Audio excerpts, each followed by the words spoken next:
The test is in 4-part, Part 1, Part 2, Part 3, and Part 4. Now look at Part 1. Part 1. I'm thinking of taking a year off university next year, and I'd like to travel around Europe. First, you have some time to look at questions 1 to 7.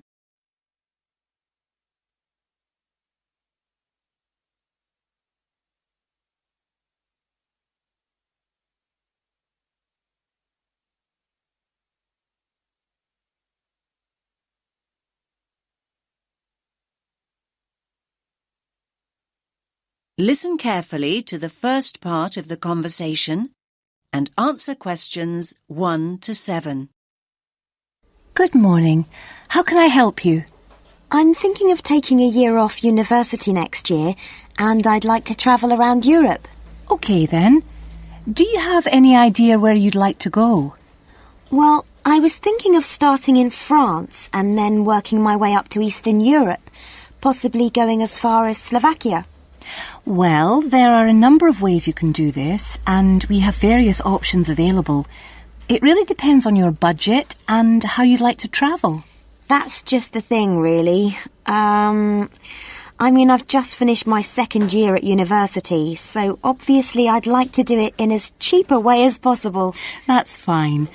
Could you give me a rough idea of the price range you're looking at? Realistically speaking, I'm hoping to pay between about £700 and £900. I could stretch to £1,100, but that's really my limit. How long are you thinking of going for? About 10 months. To be honest, you'd be better off travelling for about 7 months, if that's your budget. OK, that's not too bad. So, how would you suggest I travel? Well, because of the time limit, I don't think walking is a viable option. Of course, in this day and age, the most convenient way to get around is by flying, particularly if you've got quite a bit you want to see in a short space of time. Saying that, I still think the best way to get around Europe is by train. As a student, you can also get a student rail card, which means cheaper fares. That sounds brilliant. How do I go about getting a rail card? Well, if you decide that's what you want to do, then we can organise that all for you. You'll need to fill in a form and provide us with 2 passport photos, and we'll do the rest. It costs about £36 plus about £10 administration costs. Great. That's really not expensive at all. And what about buses? I was just thinking if I decide to go to places which are a bit more remote. There are always local buses, but these are not always a good idea. They can be quite unreliable and in some areas quite dangerous because the buses tend to be overcrowded and some of the drivers drive way too fast. So I would suggest you don't do this. That sounds quite frightening. So what are my options then? You could hire a car, but it can be expensive. Still, I do think if you're thinking about going to smaller towns and places which are off the beaten track, then hiring a car is by far the better way to do it. You can also look at sharing the costs by hiring a car with someone else. That's a good idea. I guess I could put a message on the internet. You could do that, but don't forget that you meet people when you're travelling, and you'll probably find someone who's going to the same place as you are. That's true. I want to stay in youth hostels, so I'm sure I'll find people who are interested in going to the same places. Oh, one last thing. What about taxis? I was thinking about if I go out at night. I use taxis all the time here. But taxis abroad are a different story. In certain countries, they're no problem, but by and large, taxi fares are high. Oh. If you do go out at night, try walking home, but make sure you don't do this alone. Try and find people to go out with at night or come home at a reasonable time. But if you're staying in youth hostels, you should find plenty of young people to go out with at night. I'm sure I will.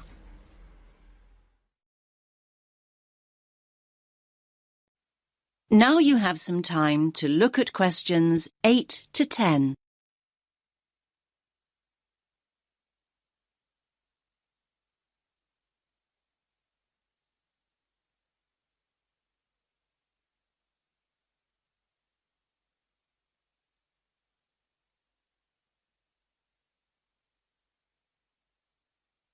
Now listen to the next part of the conversation and answer questions 8 to 10. Now, have you thought about how you'd like to travel to France? Not really, no. There are basically 3 ways. You can go by ferry, which leaves every day and night, or there's the hovercraft, which is more pricey, but will get you there quicker, and, of course, you could fly. Well, I don't think flying is an option for me, as it'll be too expensive. So I suppose I'll choose one of the other 2. It's a pity, really, as I don't fancy the idea of travelling by sea. Last time I did that, I got terribly seasick. Well, you're in luck then, as at the moment there's a special deal on flights to France. Ah. In fact, a plane ticket is now half the price of a ferry ticket, which is usually the cheapest option. That's great. I'll do that then. I much prefer flying anyway. I'll need to get some details off you then. Firstly, how will you be paying? Cash, cheque or credit card? If you pay by cheque, you'll need a cheque guarantee card. I don't have my chequebook with me, so it'll have to be by credit card. Fine, that's no problem. If you could just sign over here, and then we'll have a look at flight times, and I can sort out a youth travel card for you. Fine. Oh, can I use your pen, please? No problem. Now, let's look at times. There is a flight leaving at 9 a.m. and one that leaves half an hour later. Or you can choose a later flight at 11:30. No, I think 11:30 is too late, so I think I'd prefer the flight that leaves after 9. I'm not very good at getting up in the morning. No problem. Just give me a moment. Right, that's booked for you. Please remember that if you want to change this, you must give 24 hours notice or you will lose your place.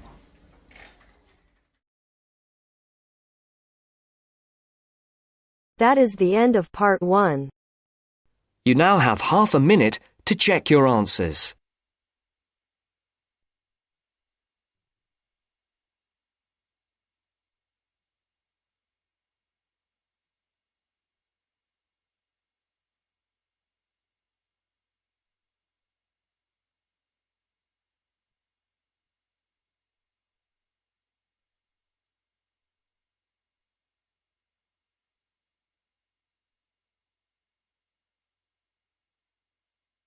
Now turns to part 2.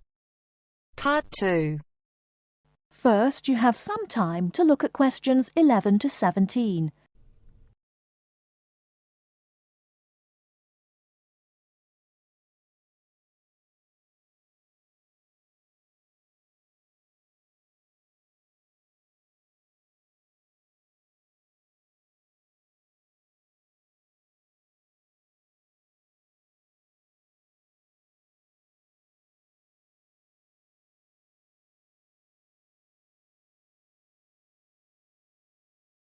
Now, listen carefully and answer questions 11 to 17.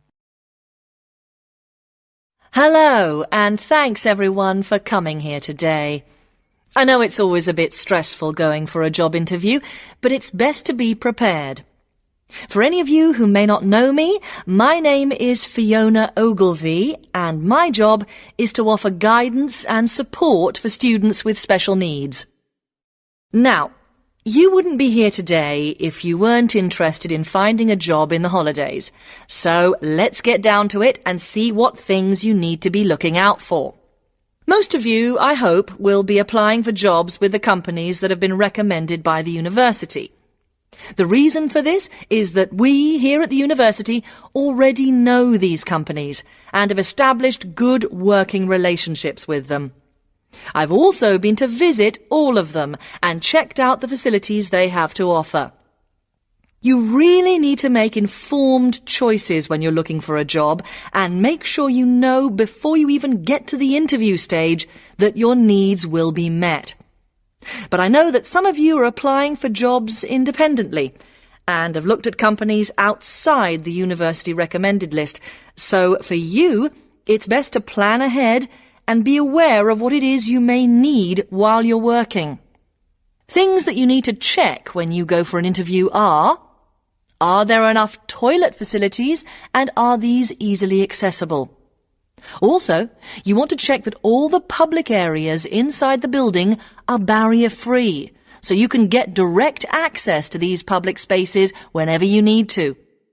And ask about ramps into the building, so you know how many there are and where they are located. These kinds of things are so much more difficult to sort out when you've started work, as they take time. But ramps are an absolute must, so please make sure you know where they are. Another thing you must make sure of is that the lifts have the correct lowered control panels. Ask if all the lifts have this facility or if it's only certain ones. Now, something I think that is often overlooked is working hours. What you want to make sure of is that you get flexi time. This basically means that your working hours are flexible and you can clock on and clock off in times that suit you. Within reason, of course. Most companies do recognise that it takes much longer for someone in a wheelchair to get on and off buses and trains. Public transport can take that much longer, so you need to be organised and prepared. And for those of you lucky enough to own a car, check how many disability parking spaces are available. Remember that it's your right to have a disabled parking space. These also need to be near enough to a wheelchair accessible entrance or ramp. OK, are there any questions before we move on? Before you hear the rest of the talk, you have some time to look at questions 18 to 20.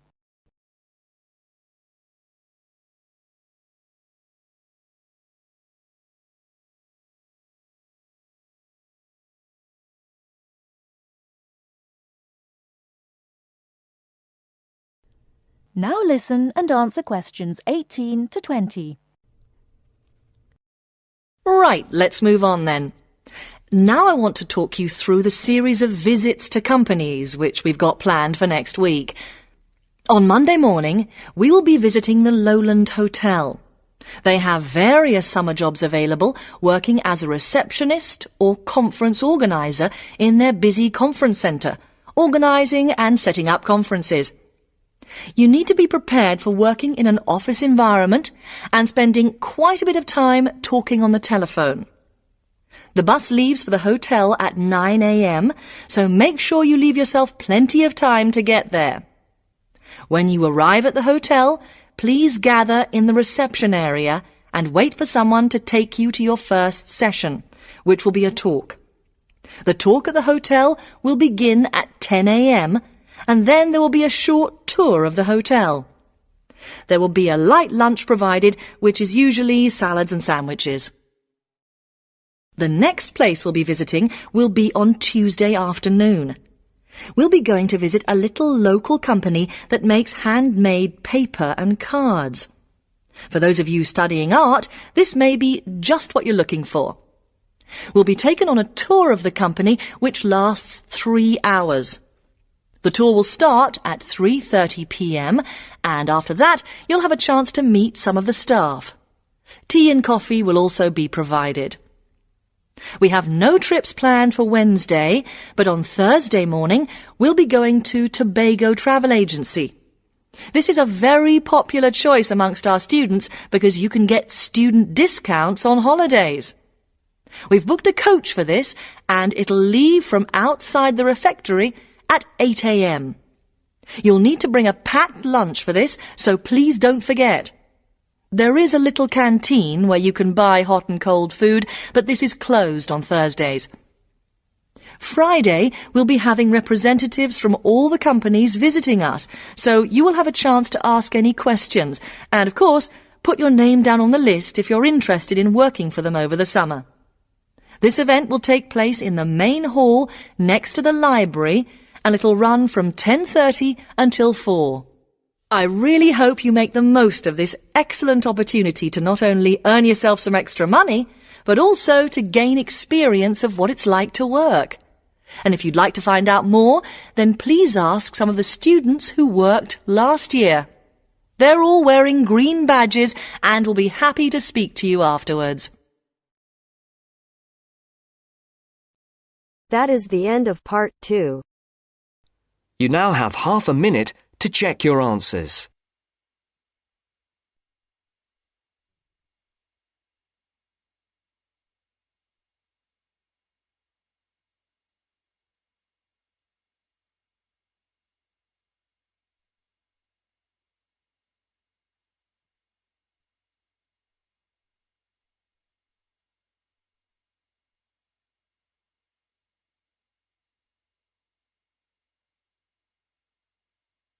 Now turns to Part 3. Part 3. First, you have some time to look at questions 21 to 25.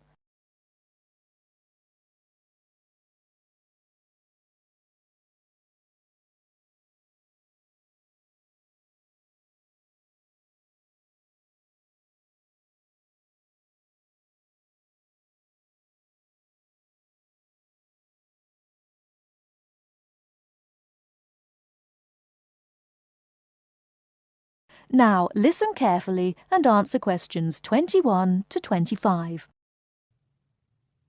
Good morning, Mr. Thompson. Can I speak to you for a moment? Of course, Jamie. Come in. Have a seat. I've just finished looking through the reports for this term. It looks like the pupils are doing very well. Yes, I think they are. It's all going fine. So, Jamie, what's on your mind? Well, I've been thinking about next month's camping trip. The one for Year 10? Yes, we've got it scheduled for the 23rd to the 26th, if I'm not mistaken. Actually, I think it's the 24th to the 27th. Let's just check. Oh, right. Yes, you're right. So... Well, I've been thinking about how we might possibly make this year's event even better than last year's. Not that last year's wasn't great, but... Suggestions for improvement are always welcome, Jamie. So, what have you been thinking about? Well, to tell the truth, I wasn't completely happy with the camp we used last year. It was rather small, and I didn't feel that the grounds were particularly well kept. Go on. I did some searching, and I think I found the perfect spot. It's called Shepton Meadows, and... Is that the campsite in the Lake District? No, actually it's just outside Carlisle. It's a huge site, and it's on a lovely lake, Lake Brant, I believe it's called. Half the site is forested, and the rest, the actual camping area, is grassy. For kids that rarely get to see anything more than concrete, it's ideal. And the facilities are amazing. There's a basketball court, a large pool, and a football pitch. There are well-marked trails through the forest for hiking, and the lake is there for swimming and other water sports. I believe there's even a lifeguard service. That sounds like it might suit our purposes perfectly. Did you happen to find out about availability and cost? Yes, as a matter of fact, I did. I called them yesterday evening, and there are plenty of spots available. And because we're a non-profit organisation, they said they would give me a reduction in the price. If I remember correctly, we paid £5 a head last year. Yes, per night, right? Yes, each child paid £10 for the 2 nights. Well, at this campsite, it's only £4 per night. And they told me that if we had over 50 children, which we do, they could give us a further 10% off. That's very reasonable, isn't it? Well, from what you've told me, I think we should probably go ahead and book. Excellent. I'm sure the children will love it. I'm sure they will. Before you hear the rest of the talk, you have some time to look at questions 26 to 30.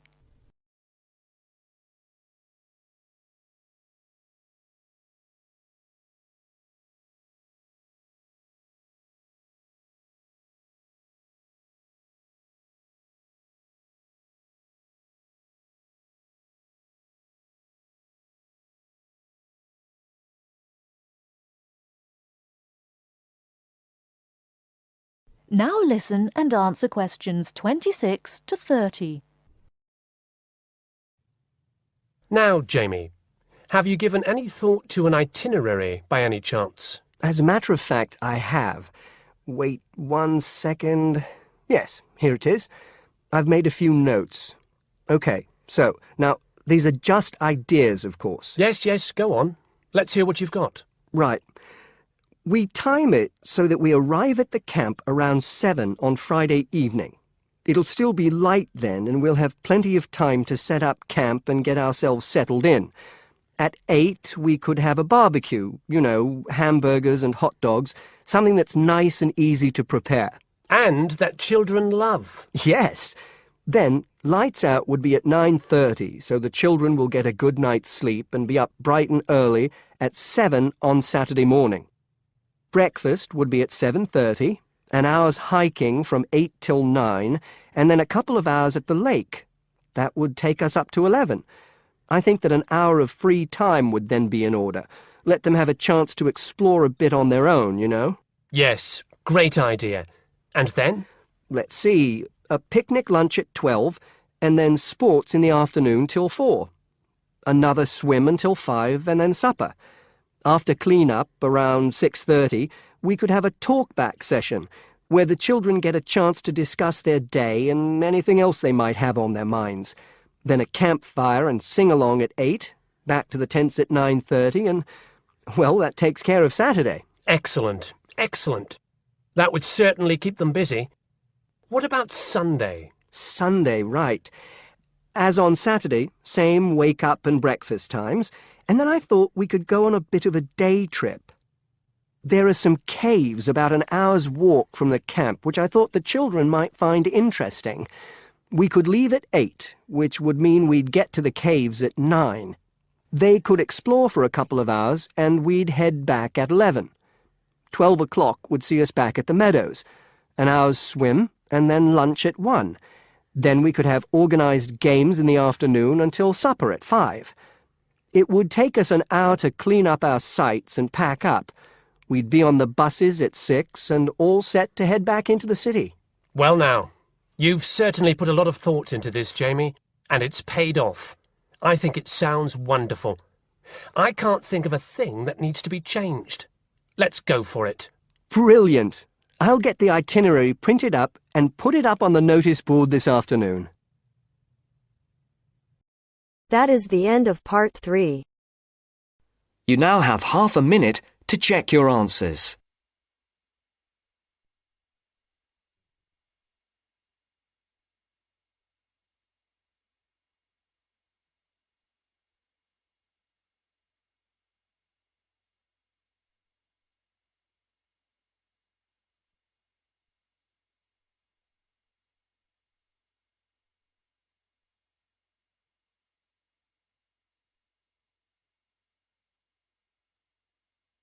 Now turns to part 4. Part 4. Now turns to part 4. Part 4. Well, it's the beginning of the digital age, and technology is all set to completely revolutionise the way we watch TV, videos and DVDs and play computer games at home. First, you have some time to look at questions 31 to 40.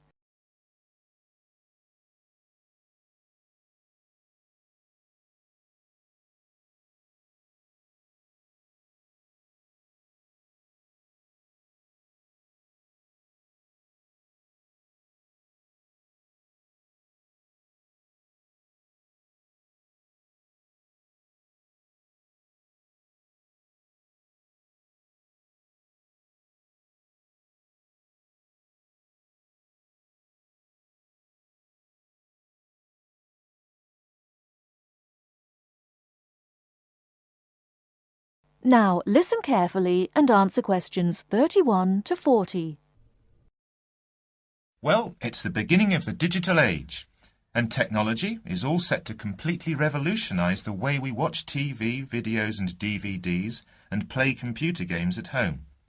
Here to tell us more about how we will be spending our leisure time at home in future is Anna Zabel. Hello.